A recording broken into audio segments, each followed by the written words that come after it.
पुष्यते यस्य नगरे रंगयात्रा दिने दिने तमहं शिरसा वन्दे राजानं कुलशेखरम् श्रीवल्लभेति वरदेति दयापरेति भक्तप्रियेति बवलुण्ठन कोविदेति नातेति नागशयनेति जगन्निवासेत्यालापनं प्रतिपदं गुरु मे मुकुन्द जयतु जयतु देवो देवकी नन्दनोऽयम् जयतु जयतु कृष्णो वृष्णिवंशप्रदीपः जयतु जयतु मेघश्यामलकोमलाङ्गो जयतु जयतु पृथ्वीभारनाशो मुकुन्दः मुकुन्दमूर्ध्ना प्रणिपत्य याचे भवन्तमेकान्तमियन्तमर्थम् अविस्मृतिस्त्वच्चरणारविन्दे भवे भवे मेस्तु भवत्प्रसादात्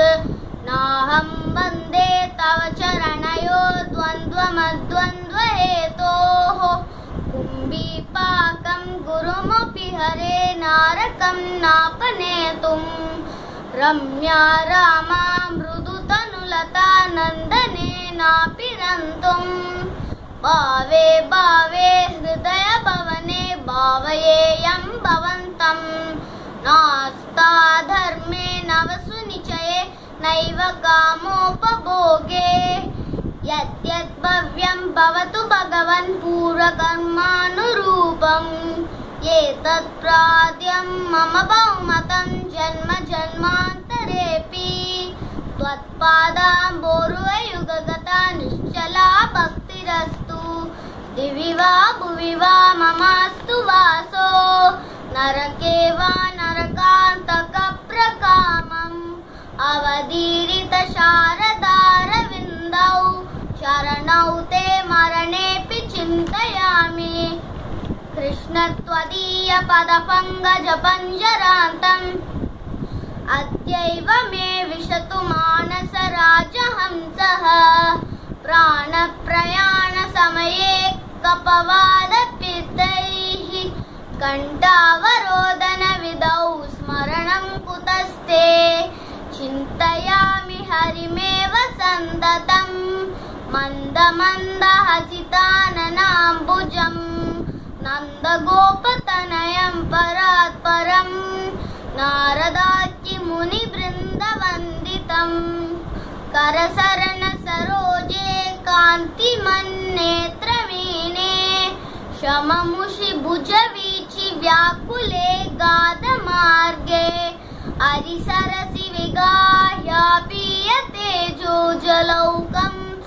भवमरुपरिकिन्नकेतमद्य त्यजामि सरसिजनयने सशङ्खचक्रे मुरभिधिमा विरमस्व चित्तरन्तुम् सुखधर्मपरं न जातु जाने हरिचरणस्मरणामृतेन तुल्यम् माभिर्मन्तमनो विचिन्त्य बहुधा यामि चिरं यातनाः नामी न प्रभवन्ति पापरिपः स्वामी ननु श्रीधरः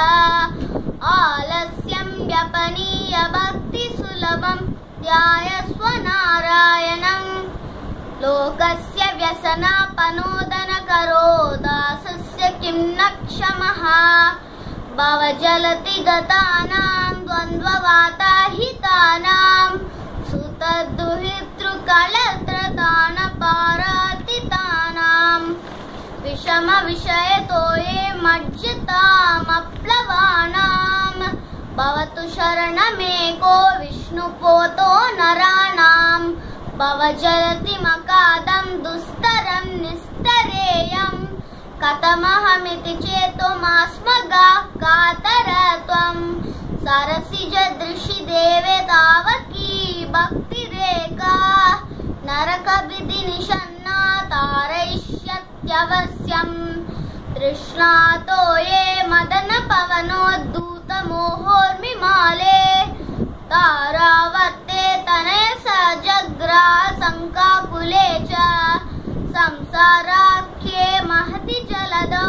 भज्यतां न स्त्रिदामन् पादाम्पोजे वरद भवतो भक्तिनावं प्रयच्छ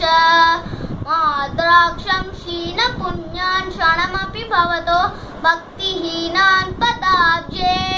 मास्रौषं श्राव्यवन्दं तव चरितमपास्यान्यदाख्यान जातम् मास्माशं माधव त्वामपि भुवनपते चेतसा पन्नुवाणान् मा भुवं त्वत्सपर्या व्यतिकररहितो जन्म जन्मान्तरेऽपि जिह्वे कीर्तय केशवं मुररिपुं चेतो भज श्रीधरम् पाणिद्वन्द्वसमच्चयाच्युगगता श्रोत्रद्वयत्वं शृणो कृष्णं लोकय लोचनद्वय हरेर्गच्छाङ्घ्रियुग्मालयं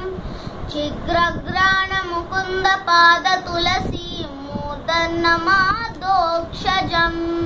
हे लोका शृणुत प्रसूतिं मरणव्यातेश्चिकित्सामिमां योगज्ञा समुराहरन्ति मुनयो याम्याज्ञवल्क्यादयः अन्तर्ज्योतिरमेयमेकममृतं